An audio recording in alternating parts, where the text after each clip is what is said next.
De valy miaraba antsika rehetra indray tafahoana ato anatin'ity fandarana mety toetry ny andro ity indray ary amin'ity anio ity makasika izay toetry ny andro izay ao anatin'izay toetrandro miovaova zay tsika amin'izao fotoana izao ho an'ny 3 andro manaraka aloha dia mbola alefaka dia alefaka ny tsokan'ny varatraza na hoe ny alizay any amin'ny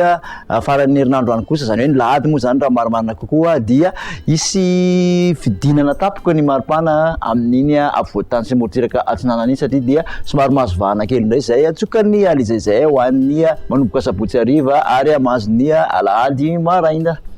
ary amin'ny atsipiriany ary no ijerentsika ny mety toetry ny andro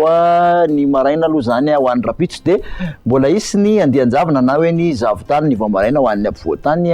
manontolo iny zay somary mampangatsiatsika amin'iny voamaraina iny raha toka mbola ahitana orana malefaka kosa ny antalahy sy ny morotsiraky ny analanjyrofo ho an'izay rapitso maraina izay ny tolakandro kosa indray de omaina ny faritra maro manerana nosy ny masoandro no ipantoerana atrany fa dia mbola misy orana malefaka ny morotsiraka analanjyrofo sy antalahy misy tandrivon-drahona kosa manodidididina an'iny nosobe ity raha mikasika ho an'ny vinavinan'ny maripana indray ary de manodidididina ny 7 zany somary miakatra ny aty amin'ny afovoatany 8 sy 9 eo ny morotsiraka atsinanany nosy raha toka 2 ka hatramin'ny 4 ny morotsiraka andrefan'ny nosy ny mafana indrindra dia mahatratra 5 Maeva tanàna sy Mahajanga ary Antsohino ahitana izay makasika izay toetry ny andro izay ihany ary raha ho an'ny zoma kosa indray dia mbola somary ahitana hafanana ny faritra maro manerana ny nosy aty atsimo no ahitana orana tandrivon-drahona amin'ny toetra zany izay somary mampidina an'izay maripana izay sahady ho an'iny atsimo iny zany hoe amin'iny Iorombe mahazo ny faritra anosy sy ny morotsiraky ny faritra andro iny miakatra aty amin'iny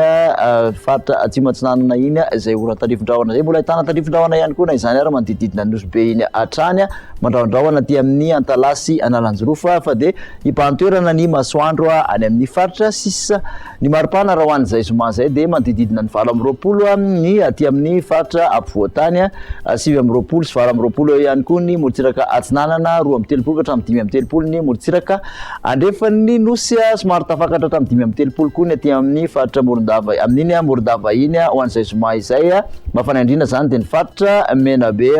ny faritra Betsiboka ny faritra Boeny ary ny faritra Antsohihy ny amaranana ny toetry ny andro ary dia ho an'ny sabotsy somary ahitana orana malefaka avokoa ny morotsiraka atsinanany nosy amin'ny ankapobeny tratran'izany ihany koa morotsiraky ny Androsy Anosy iny zany hoe Taolaniaro tafakatra taty amin'iny Iorombe iny dia ahitana orana malefaka ny alina zany de somary anerika na hoe isy orana malefaka amin'ny ilana atsinanany afovoatany rehetrarehetra iny ahitana tandrivon-drahona ihany koa aty manodidididina ny nosobe ity zany hoe morotsiraky ny tapany avaratra Analalava sy Ambanja iny fa ny ankoatr'izay aloha dia mbola ny masoandro no ibantoerana raha mikasika ny maripana raha ho an'ny sabotsy de 17 ny aty amin'ny faritra ampovoatany 19 ka hatramin'ny 20 ny morotsiraka atsinanana 17 ka hatramin'ny 4 kosa ny morotsiraka andrefan'ny nosy ny mafana indrindra dia Maeva tanàna sy Antsohihy 13 degré Celsius de makasitraka anao indray ary nanaraka an'izay fandarana izay hatramin'ny farany manao sanao amin'ny manaraka indray veloma tompoko